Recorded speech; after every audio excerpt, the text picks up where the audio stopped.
भाई लोग और उनकर बहन लोग कैसन भानी आप सब। त जौने मूवी के आज हम रिव्यू करब ओकरा खातिर बूढ़न लोगन के जवान होके के पड़ी और जवान लोगन के फिर बचपन में जिए के पड़ी। त अपनी जमाना के सबसे आइकॉनिक मूवी जौन की भोजपुरी सिनेमा जगत के एगो नया उत्थान की तरफ ले गई। ये फिल्म के नाम बा ससुरा बड़ा पैसा वाला। शहर से एगो लड़का बीए इंग्लिश ऑनर से पढ़ाई करके होता, गांव के एगो ये लड़का पढ़ल लिखल बा। त पूरी कहानी यही लड़का के इर्द गिर्द घूमता। त स्वागत बा आप सबके अपने यूट्यूब चैनल चर्चाए सिनेमा पर।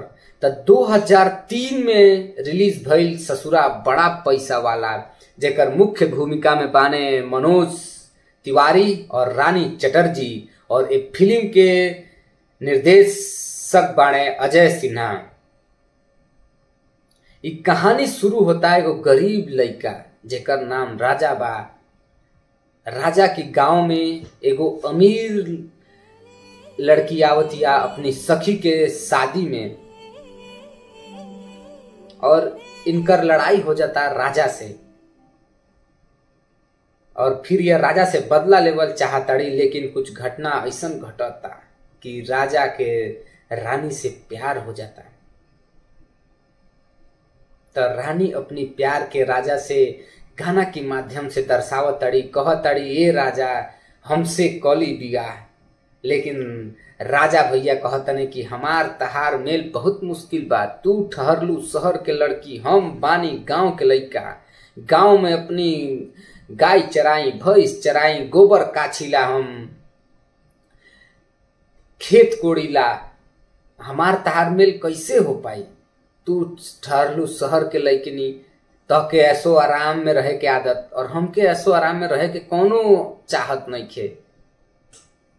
लेकिन फिर कहानी आगे बढ़ेला और फिर राजा भैया के भी रानी से प्यार हो जाला। फिर कुछ ऐसा घटना घटेला कि ये दोनों जना लोग आपस में बिछड़ जाला लो, और रानी अपनी पापा से कहली कि राजा हमके कौनो तरह चाहिए, चाहे कुछ हो जाई। लेकिन राजा के गरीबी के कारण इनकर बाप जौन बा ना माने ले। फिर यह मरे जिए के बात करे लागे लिए में, तो फिर इनकर बाप तैयार होले। फिर घटना घटत जाला, लास्ट में सब परिवार आपस में मिल जाला। आ कहानी के हैप्पी एंडिंग होला।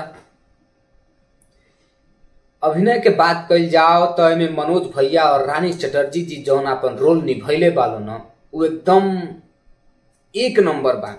और जब इनकर दोस्त बालो भीमा, छेदन, भोलेनाथ के नाम से इनकर दोस्ती के जौन एमे रोल निभैले बालो न, ऐसा लागत बा कि फिर हमनी सब वही जमाना में जियल जा। कौनो भी गांव में शादी विवाह होके उमे नाचे चल जाइल जा, उमे नचनिया के नाच आवे तो देखे चल जाइल जा, और शाम होते ही ताड़ी पिए चल जाइल जा एक साथे हमनी के।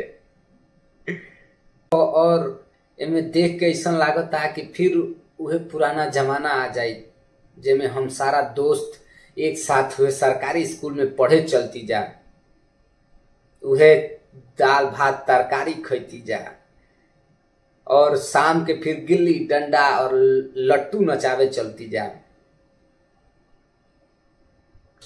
और फिर सुबेर होते ही खेत खलिहान जैती जा, जेमे हमनी के 2-4 कट्ठा कोड़ के अती जा, और फिर आराम करती जा, माड़ भात खैती जा।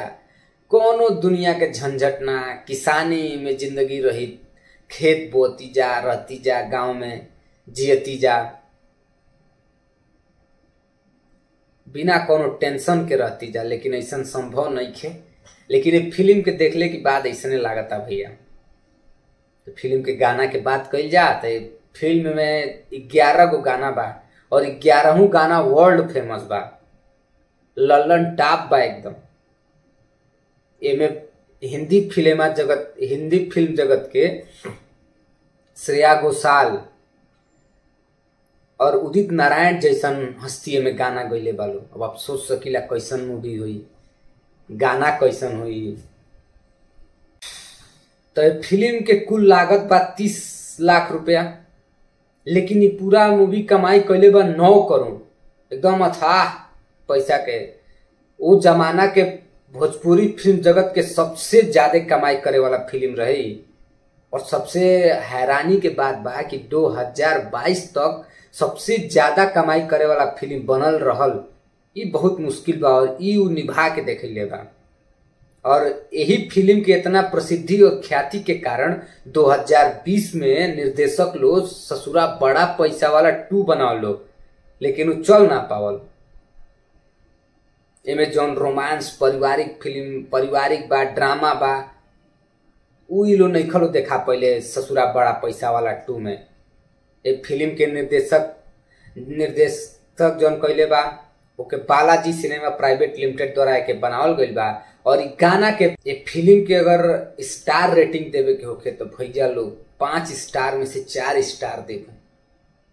कहे से वो टाइम पे कैमरा एंगल, बैकग्राउंड म्यूजिक, झगड़ा होता तो जौन बैकग्राउंड बजता, रोल धोवल जाता तो बैकग्राउंड म्यूजिक बजता, आपस में जब हीरो हीरोइन मिलता लो जब गाना बाजता, जब बिछड़ाव होता गाना बैकग्राउंड बाजता। भाई साहब सिनेमेटिक व्यू वो टाइम के हिसाब से देखा जाए तो भाई एकदम 100 आउट ऑफ 100 बा भाई लोग, एक नंबर। तो हमार रिव्यू आप सबके कैसन लागल आप सब कमेंट में बताई। और अगर आप अपनी भाषा से हमके कनेक्ट कर लेतानी, जोड़ लेतानी, तो लाइक शेयर सब्सक्राइब कर दी। फिर मिलल जाई अगला वीडियो में। प्रणाम।